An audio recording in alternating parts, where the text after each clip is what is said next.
everybody, it's Mia with TMBH. Today is March 8th, and today we are going to talk about recovery standstill, being at a recovery standstill. And so basically what that means is like, you get to a point in your recovery where you're kind of just like, I don't know, bleh about it. Like, you know, you've been doing it for some time, and like I said, like the thing about recovery is it's not like a moment, like this thing that happens, and then once it happens, like you never have to worry about it again. It's like, oh yeah, now I'm sober, and like I'm gonna be sober forever, and I'm no longer addicted. Like, it's one of those things where like once you've done drugs, like you know what it does to you. So like when you get stressed and like stuff happens, like you want to use because you know what it does and how it. You know how you know the pros. You know the pros of taking drugs, the good things that happen. You know what I'm saying? Like what you like to do. But, you know, a lot of times like when you're in the process of recovery, it's this conscious choice to also look at the cons and then be like, you know what? The cons outweigh the pros, so I'm not going to do it. But the problem is you can get to this kind of like a standstill where like all of a sudden like the pros really stand out, and like you're just less and less inclined to stick with being like no, you know, and then all of a sudden you go into a shift where maybe you're a bit more okay with the concept of using again, and then you kind of, there you go, you get back into it, right? So when you're at a recovery standstill, you're still sober and you haven't used yet, but you're definitely in that place like before you start using. I would say that's what a recovery standstill is. And so when you get to that point, honestly, like a good treatment center, what they're going to do is prepare you to, they're not going to like make you feel like recovery is just like one point that you reach, right? They're going to make you understand like once you leave here, life goes on and things are not always okay, but they prepare you to make a plan and to understand that it's important to be prepared for situations before they occur. So like, the thing about addiction is a lot of times it really is like, a lot of people have comorbidities, which means they have another underlying issue, whether that be like depression or anxiety or what have you.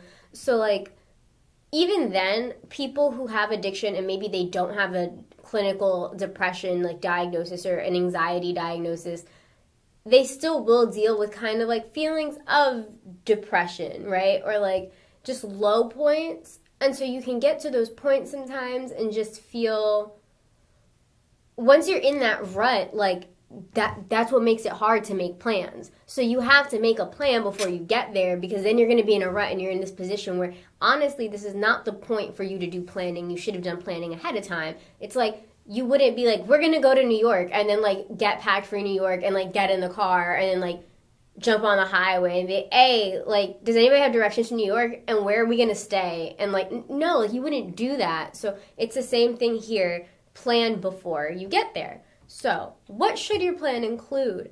I would say like the first major step is when you notice yourself getting there, go see a therapist. If you're already seeing a therapist, maybe you want to increase your therapy sessions, or keep the therapy sessions with the same amount, but just make sure that you're really doing a good job relaying to your therapist what you're going through. You have to learn to be very mindful of your feelings and what you're going through, so that way you can plan ahead and you guys can start getting that action plan together.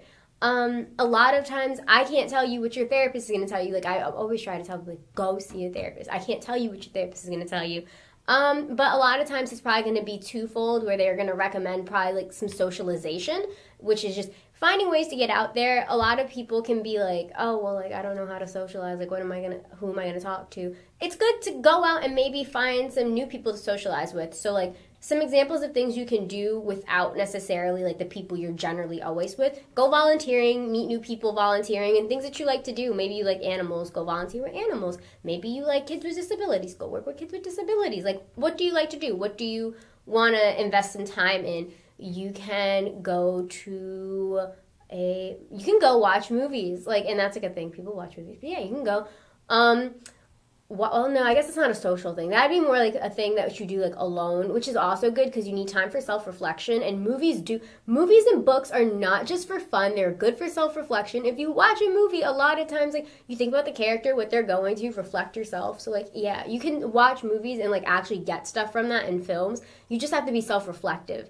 But again, yeah, socialization is a really important thing. So just find different ways to socialize, find different ways to be self-reflective, and then I would say the last thing that your therapist is probably going to recommend for you to do besides socialization and self-reflection, there's like probably, going outside, being active. Going outside is like really important. Obviously, I guess if you live in a place that's cold all the time, like I'm guessing Alaska's always cold, I don't know what to do there because like, I don't know. Like I live in Florida, but if you live, like, there's still different things you can do. You can go hiking, not in the colds, but, like, depending on where you live, you can go hiking, you can go to the beach, you can go to, like, if there's, like, a grassy field, go there and go tanning, eat some food, read a book, but be outside, like, and Dr. B was talking about that, too. Like, sun exposure is actually good for you. It helps, like, energize you, and I don't know, like, I personally, like, I like to sit in the sun like a flower, okay? I love it. It is so good. It makes me feel so good. So, like, if you do that every day, like, you're probably going to feel pretty great. So, yeah, those are things that your therapist probably recommend. But ultimately, I would say just go to therapy if you need invigorating. So, yeah, watch our other video. Not this live video. I always tell you guys that. But there's another video, and watch that video, too. We're going to link it to you. That's probably, I think, all I have to tell you guys. Besides, come back here at 1 tomorrow. It's not Friday, is it? Is today Friday? No, it's not. So yeah, come back here tomorrow and we will see you guys then.